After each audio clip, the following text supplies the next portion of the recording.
What's going on, everyone? My name is Under the Radar and welcome to another Draft League Viability, but this one's going to be a little bit different because we're going to be talking about pretty much why this Pokemon deserves to be banned. And if you've noticed, I said we. That's because I'm with two very amazing Draft League players. I have both Shuckleking and Vepsis with me.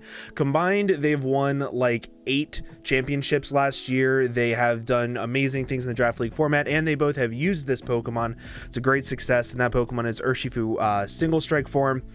Both of their links are going to be in the top of the description, so please make sure you go subscribe to both of them. If you guys want to say hi, you're more than welcome to. No, I'm good. What's up, Shuckleking? Yo, what is up, guys? Vepsis here, and I'm really. You gotta redo that. You gotta do it. You gotta show them how to do it. That's not good enough. I have to show how to do the proper intro. Yeah, he had to. Yeah. What is up, my little Thanos? Vepsis here. There we go. There it is. Yeah. Okay, so we all three have the same opinion about this Pokemon, if not almost the exact same opinion on this Pokemon, and we all believe that this Pokemon should never be allowed in any Wi-Fi Galar Dex draft format. Now, I don't know anything about NatDex. Vepsis also doesn't know much about NatDex with this Pokemon, but Shuckle, you've done a few NatDex things with this allowed, right? Correct, yes. And you said it's pretty much the same thing.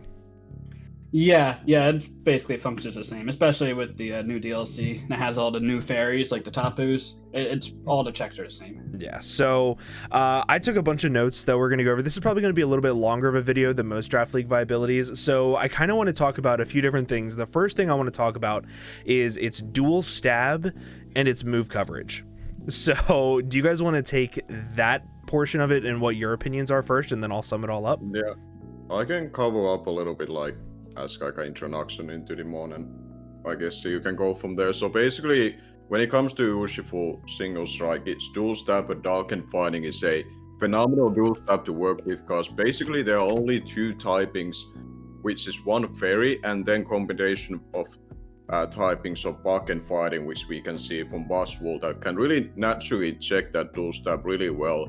And thanks to the fact that its signature move of Wicked Blow, its guaranteed crit move, it makes it a lot harder to deal with as a physical breaker, because immediately this takes out the Intimidate users out of the question that could also deal with it.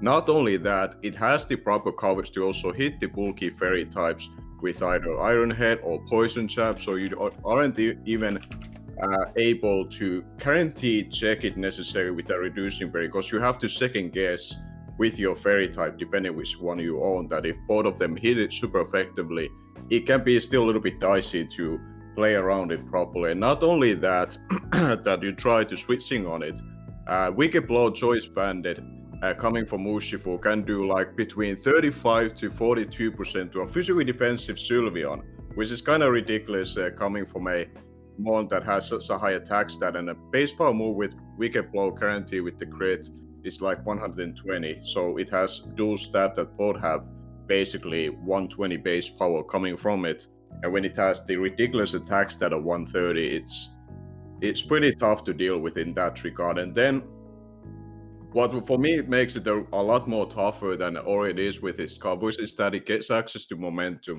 in U-turn, so you can pretty much draft and build a team that deals with its counters very efficiently. Like for me, the most common partner that I wanted to always have with it was something like Gengar. So you can always have a team around it that takes advantage of those bulky fairy types that it lures it in, and then you can go into something else that just pressures them out, and pretty much used Urshifu's one check that they can have in their arsenal as their reliability, because every time you can just chip it away, go for a U-turn, keep up the momentum in itself, and if you have hazards up, you have the proper breakers in, pretty much the player who has the Urshifu can always keep up the momentum and the advantage throughout the battle, which to me, at least what I've noticed when I was prepping and playing, that usually always worked in my advantage. My opponent was always in a defensive side of things, and the only way to really deal with it was offensively, but that's not easy either if you're running like a choice scarf set, which is also a very not as common set that Choice Bandit, at least to me, what I've seen, but it's a very efficient set as well to be run Choice Scout versus offensive teams. And offensive teams do not take its dual stab well at all, because it can basically OHKO a lot of relatively bulky offensive mons after Stealth Rock. So it's very tough mon in a different ways to deal with, because even certain playstyles like semi-style balance are very pressured by this mon. One move that you have not talked about that I think is very, very important is it also gets access to priority and Sucker Punch. Yeah. So if you have a Pokemon that has switched in on rocks twice trying to check this thing offensively, and you're banded with Sucker Punch, you now don't have the ability, or even if you're Life Orb with Sucker Punch, you don't have the ability to revenge kill this thing, because this thing has 130 attack with a priority move that can just blow you back, along with the fact that you might try to switch in, say, a fast psychic type on a predicted close combat. If you get that wrong once, then you lose one of your offensive checks. I know I've seen Vepsis use wacky things like a choice scarfed Wigglytuff, and whenever you have to whenever you have to use so many out of the box things, like how useful was that choice scarfed Wigglytuff once you realized that Urshifu was choice scarfed? Yeah, that was literally like, once I saw that happening in that battle, I knew that was like a battle that I didn't see myself winning unless my opponent Matt O'Shea in the BBR semifinals choked itself away. Like, my hope was that I lure it in, hoping that it wasn't choice scarf. I'll take one hit and make him think that, okay, this is a 2-hit KO for him, and then I would have blown it back. That was basically, besides Colberberry Mew, like the only thing I couldn't think of, that, okay, now I don't lose to a Choice Bandit Urshifu, because it pretty much 2-hit KO to OHKO my entire team. And the other time that I had to play Urshifu in a Wi-Fi scene was in UBL as well. And back then I did manage to overcome it, but even then I had to basically build a full-on Trick Room team, which isn't something that I'm very used to of doing. I know you're more comfortable using Trick Room, but it can force like building style to be a lot more different that you would normally want to do yourself, or you'll be custom with, and that's not gonna be easy, especially if it's like a high pressure game, like a playoff game in itself. Yep. Struggle, is there anything you wanted to mention about the movesets of it? Because there's two things that I can think of that I want to mention. Yeah, so I mean, Wicked Blow, that's like the move. Yeah. That's just a stupid move. Honestly, it's probably workable, Urshifu, if it didn't have Wicked Blow. If it had knockoff instead. Oh yeah, that would still be pretty good. But yeah, it'd probably be checkable. But Wicked Blow is such a stupid move, because you can't defensively like try to get past it, because it's always gonna crit you. Yep. And as Vespa said before, Intimidate's not going to work on the move either. Even if you have like a Culver Berry, even if you're going to crit through with Banded, you're still doing a crap ton of damage and maybe even killing something. So yeah, that's pretty tough. Bulk Up and Taunt are other options too. Bulk Up sets against defensive teams can be pretty annoying. And Taunting to prevent healing moves. So I think for the most part, U-Turn, Close Combat, Wicked Blow, Sucker Punch, and then either like Poison Jab or an Iron Head, they're like the moves you're going to run almost all the time, but it has just enough other niche options that just make it super annoying and unpredictable. Like Fire Punch to kill a Scizor that could check it, Ice Punch to kill a Landorus, so it has a lot of good options. But yeah, Veps has pretty much covered all the attacking moves. Yeah, so... you go ahead. There's also one thing that came into my mind that I noticed that a lot of times doesn't really come into either in play or doesn't really get mentioned too much. Its ability, which also makes it great if you're running a choice to Urshifu, because you literally cannot scout it because it's gonna hit you through it. So if you stay in go protect, like you're trying to deal with, like for example, Galarian Darmanitan is something that I see that often you wanna go for protect in front of it, see what it goes into. Go which move to go for, and then it's a lot easier for you to play around it. But like with that thing, you cannot do that. You literally get punished for clicking protect versus it. So that was just another thing that came into my mind, that makes it even more harder to deal with. And a lot of the really good fairy types, they get wish, so you're gonna want to wish protect it anyway. So you can't protect to try to get your health back. If you think that you can wish up, take the poison jab, protect, you're just gonna die afterwards. So so I wanted to kind of sort of bring up taunt a little bit more, because a lot of people think that this Pokemon is able to just be hard-walled by certain Pokemon, but if there's certain Pokemon that don't have an offensive pressure to put back on this Pokemon, it can taunt them, and it can actually taunt, bulk up, Drain Punch, and it can beat fatter teams 1v1 most of the time. It's able to be an effective Stall Breaker, it's able to be an effective Choice Scarf Revenge Killer, a Choice Band Breaker, a Bulk Up Breaker, Priority. It is able to be a sweeper, it's able to do literally everything in a single Pokemon. And that is very difficult to do on a Pokemon that also has the ability to two-shot everything in the entire game. I found 6 Pokemon that are not two-shot by it. Okay. So I'm going to show those at the end. So that's one thing I wanted to point out. So with all of those roles, it has so much pressure on team building that you still have usually 10 other mons that your opponent has to prep for. But if they're designating one Pokemon to one specific role of Urshifu, and that Urshifu is a completely different set, that Pokemon is useless. Then if you bring 2 Pokemon to counter 2 different types, and it's neither one of those types of Urshifu, then 2 Pokemon are useless. So it's like now you've just effectively made 33% of the opponent's team useless by having one Pokemon. And it can force so much pressure in building that it's able to destroy a lot of things. And if you have a really good setup sweeper in the back, like a Salamence, like a Haxorus, like anything like that, now you're forced to bring your fairy type. You're forced to switch in your fairy type in on Urshifu and take Wicked Blows potentially twice. Now it dies to a Poison Jab from a +1 Haxorus, it dies to a +1 Dual Wing Beat from Mence, it dies to a bunch of hits from your setup sweepers that could be your one and only check to those things. So it's very, very difficult, and it forces a lot of prep. I think those are the main points, are just the movesets and how much it forces prep. It's stupid with that. I think, so another thing, I don't ever going to bring it up, but how it forces the opponent to play against it. Yeah. So, for example, I don't know if one of the 6 Pokemon is Clefable, is one of the 6 Clefable. That would probably make, it kind of checks it. It probably takes like 40% from a Wicked Blow or something, or like 35% from Life Orb Wicked Blow. So it could take 2 hits, fine. It takes 40% from a Wicked Blow. So, as the Clefable player, what are your options? So you either, say I have Urshifu, and then I have something that kills Clefable pretty well, like a Gengar, like Vepsis mentioned. So, as the Clefable player, you either predict the Gengar to come in, because Urshifu is not going to stay on a Clefable, and make a double switch. Okay, well if you do that, then if Urshifu comes in later in the game, your Clefable is now 2-hit KO'd by Urshifu, and you can't do anything about it. But okay, so the Clefable stays in and heals up. Well, if you do that, then you just bring in the Gengar and gets a free switch in.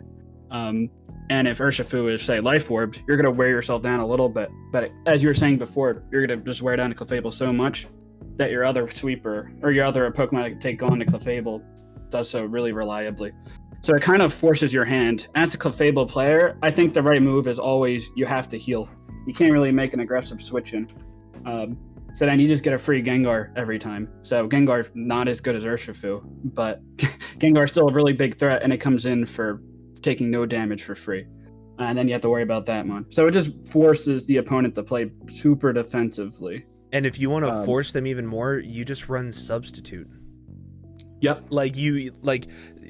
People typically only have one check to this Pokemon. If you sub up, they can typically take 2 of any hit from Wicked Blow or Close Combat, if that is the check to it. Mm-hmm. But if it's a Fairy type and you're running sub, Wicked Blow, Close Combat, Poison Jab. Yep. You now get 2 free Poison Jabs that most of the time they cannot live. Unless you're looking at like a Tapu Fini, potentially. That might be able to live 2 Expert Belt Poison Jabs. Yeah, or if it has a berry. Which, again, if it has a berry, then that means it's not going to be taking on every other Pokemon on the team as well. And it's not going to be taking it on again later on in the battle. Mm-hmm. So the ability to force your opponent to play a certain way, build a certain way, have very few switch-ins in the game is just stupid. So I figured, let's. Do you want to talk about the switch-ins that there are to this Pokemon? Yeah, sure. It's got to be a short list. Did I cut you off, Vepsis? I'm sorry.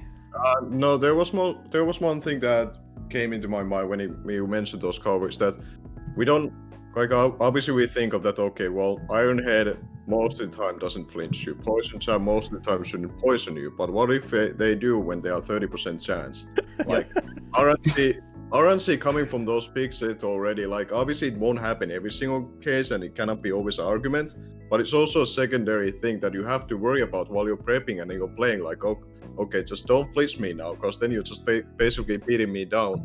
Or if the poison jab catches the poison, that's 12% extra damage that you have to take, and that's gonna really hinder you for the rest of the battle. But I didn't even think about that. That's God.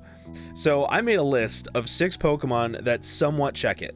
Buzzwole was the first one I thought of. Buzzwole easily checks it, but Urshifu does get Aerial Ace. So acrobatics too, especially if it has no item. So let's just take a look, right? If we're gonna, I like Expert Belt just because it's able to hit everything. So if you have Expert Belt versus a Buzzwole, and it switches in on a Wicked Blow, taking 15 to 18%, and then you go for an Aerial Ace, it's taking another 49 to 58%. So that means that if it takes rocks, it's taking approximately 90%. Yep. Yeah, like in that case, like if you just have the proper kind of coverage, like even those things that take on its tool stab really well, they are easily being 2 at KO. And I think from Galarian decks, I think only Hippowdon and Buzzwole I would consider like somewhat reliable checks to it. Like Hippowdon, outside of spikes being up, if you're fully physically defensive with leftovers, you can avoid a 2 at KO from even a banded Urshifu, but basically it's a very slight chance. You cannot take any prior damage to it. And then Buzzwole in itself, you have to kind of bank on it. Alright, as long as it's not no item acrobatics, or you put a Cobra Berry on it, then you can somewhat deal with it. But only so many teams can have those kind of mons, and then the fairy types are a lot easier for Urshifu to either predict or hit them harder back. Because basically with Expert Belt, I'm pretty sure every single fairy gets 2 at KO by its coverage. Yep. As it stands. I think only thing that might come close to not be 2 at KO is Galarian Weezing, which doesn't have the most reliable recovery in itself. Yep, which I actually have on the list as well. So I've Buzzwole, I have Galarian Weezing, Tapu Fini and Clefable. But again, you can work around that with sub. It forces them to take a hit and potentially 2, which you then 2-shot with Poison Jab.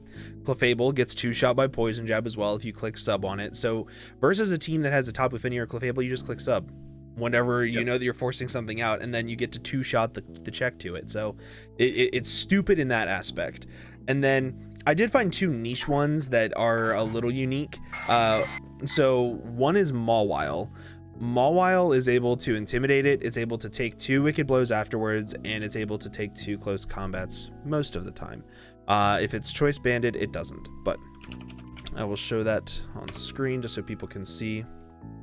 I think the other thing that can be very niche, but it's something that you don't want this mon to necessarily do when you're drafting it, would be a Heracross, which is a lot, like it shares the same typing as the Buzzwole, but it's less likely to think it that way, that with its natural typing that you use it defensively. But like that's been something that whenever I have drafted Heracross in a Galarian decks and I knew Urshifu was allowed, I always kept that back in my mind that okay, if my opponent doesn't see it coming and I don't need Heracross to be a breaker, it can do that well, but like somewhat well. But obviously it's not like Buzzwole with its natural defense stat and having a reliable recovery to Rush. So you can kind of find those niche tools for them, but majority of them don't have a reliable recovery. Yep. What I would guess. And so it's still kind of like a tough thing to do. And the other thing about so both Buzzwole and Heracross is, since it naturally outspeeds, if it doesn't see leftovers, and if it didn't take, or if it took Stealth Rocks damage, so it's not heavy duty boots, you're now looking at a Pokemon that you're like, okay, you have to be Cobra Berry to take an Acrobatics or an Aerial Ace. Yeah. I'm just going to switch out, and then next time that Heracross comes in, it's more than likely 2-KO'd by a Wicked Blow, unless you have a Wish Passer, of course. And then same thing with Buzzwole, it's forced to roost up or just die. So, and then the last one I picked up was Hitmontop, just because it can kind of sort of take hits unless it's banded. Yeah. And unless it is the Expert Belt set, of course. So yeah. It does get. I'm 90% sure that Urshifu does get access to Send Headbutt, so it does technically have coverage to hit it as well. But Hitmontop at least deters the Wicked Blow well, because it naturally resists it. And with Intimidate, it kind of covers the close combat to be like not as threatening. So Hitmontop can be somewhat decent, but that Monoro in itself, I have strong opinion that if you run it defensively, it's pretty tough to use. Yeah. Yeah. It Exactly. can be very passive in a battle and very inefficient. Like Hitmontop to me, like now that it got access to triple axe, so that's how you want to use it, as a little bit of not as passive a thing that it used to be in itself. So even that one, like you can check the Urshifu, but it's even less impactful in the battle than bulky fairy type can be, at least from my point of view. Yeah. It just has very few switch-ins. And I guess the last thing I wanted to talk about in this video is if Urshifu is allowed, and if it doesn't go round 1, and if you're able to pick it up, how would you guys build around it? I know something that Vepsis used that I really liked was Galarian Slowking with it, because it's a poison type to switch into the fairies. That's also a really good pivot. I thought that was a really good idea. But were there any others that you guys thought would be really cool with it? I can go first, where how I basically built my NCP draft from last season, and also a showdown league where I also managed to win a championship with it, and it got like 26 kills in 10 games, which was kind of ridiculous when it just got introduced. Basically, I wanted to have a very strong Volt Turn team with it, that I have things that luring things that Urshifu would love to come in on, basically, and then in the back, what Urshifu loves to lure in are the bulky fairy types. Usually you saw something like Galarian Slowking or a Gengar or any kind of mon that loves to come in on bulky passive fairy types to recapitalize on them. I think in that kind of team in itself, you can still build a balanced team of your own around that Urshifu with momentum on it in itself. That's how I made the team, and it's pretty easy and like pretty automatically can play in itself out majority of the matchups, where I basically was able to run Choice Bandit with it 8 out of 10 games, and it got those ridiculous amount of kills in that showdown league. And as long as you just have proper speed control, what most of the drafts should have, not necessarily like speed tiers aren't important, but like having just some natural speed that allows you to be Choice Bandit and not be Scarf, you're pretty much set to go, because then you're allowing it to be that versatile, and that's that much harder to deal with it on paper, because you have a lot harder time to really get a good read on that. Okay, it might be Choice Bandit, that's always the scariest scenario when you're doing cogs, but with this roster, what he can have, it can be also the other sets that I have to. So to me, I think just Volt Turn team is probably what I would mostly do with it. Yeah, and I didn't really do that at all with the team I had.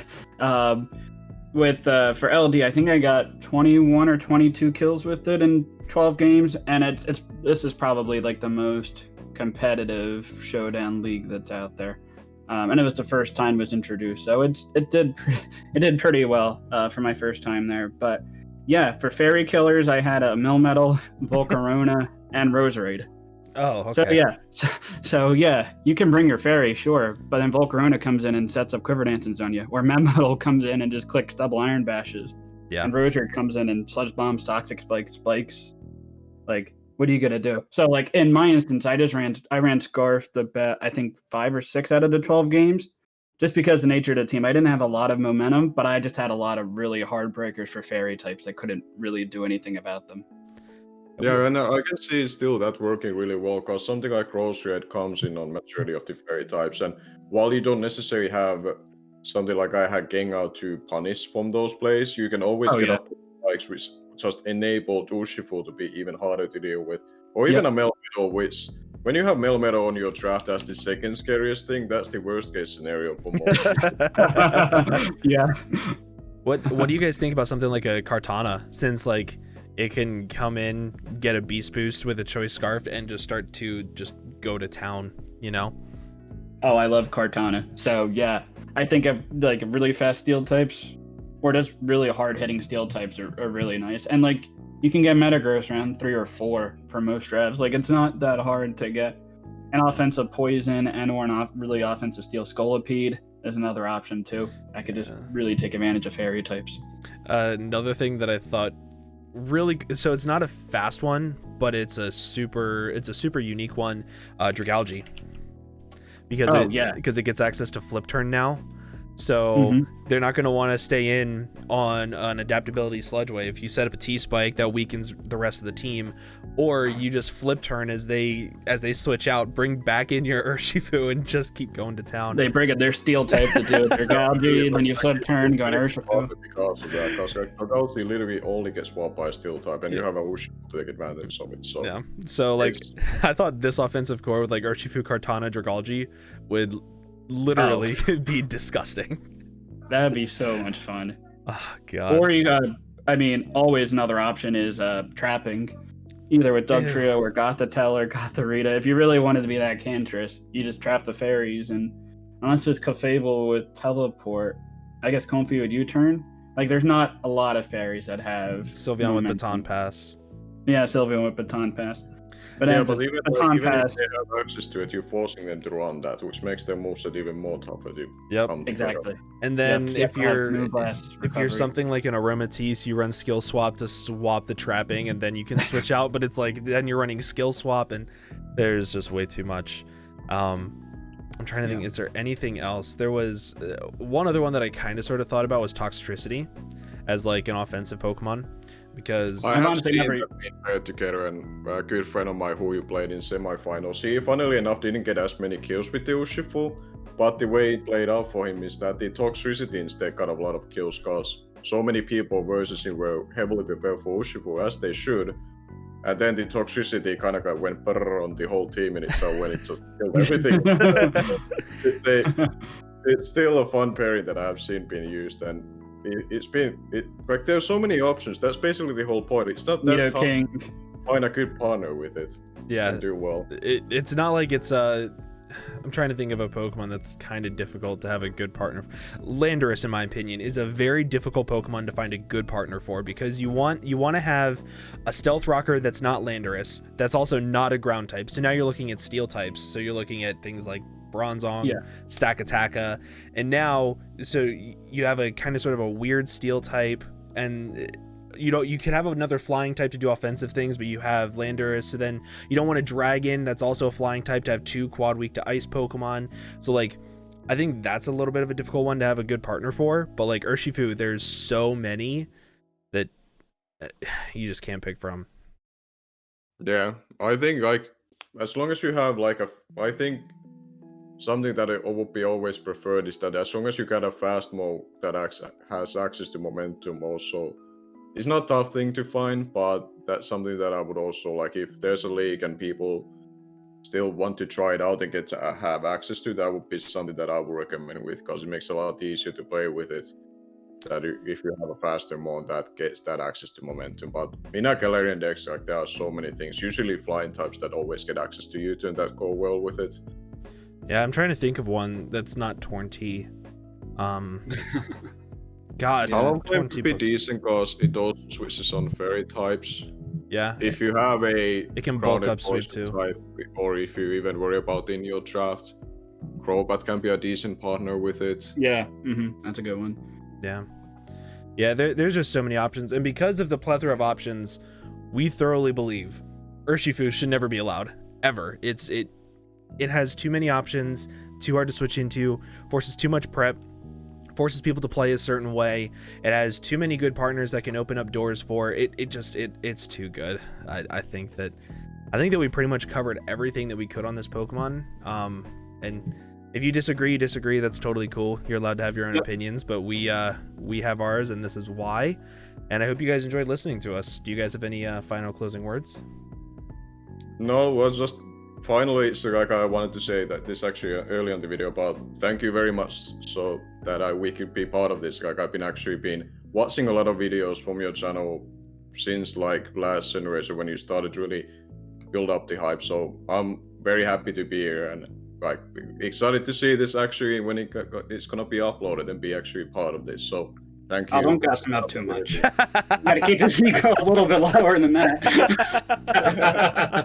No, seriously, thank you guys for joining me. It's always great having friends to join videos with and do stuff like this. So thank you guys very much.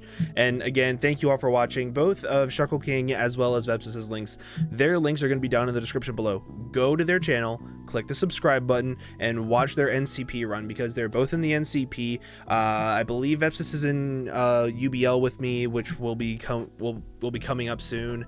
And there's a handful of other things that we're all in together. So go subscribe, hit the like button on their videos, show them some support. But with that, guys, I'm going to go ahead and head on out of here. Thank you all so much for watching, and I'll see you guys in the next video. Bye-bye.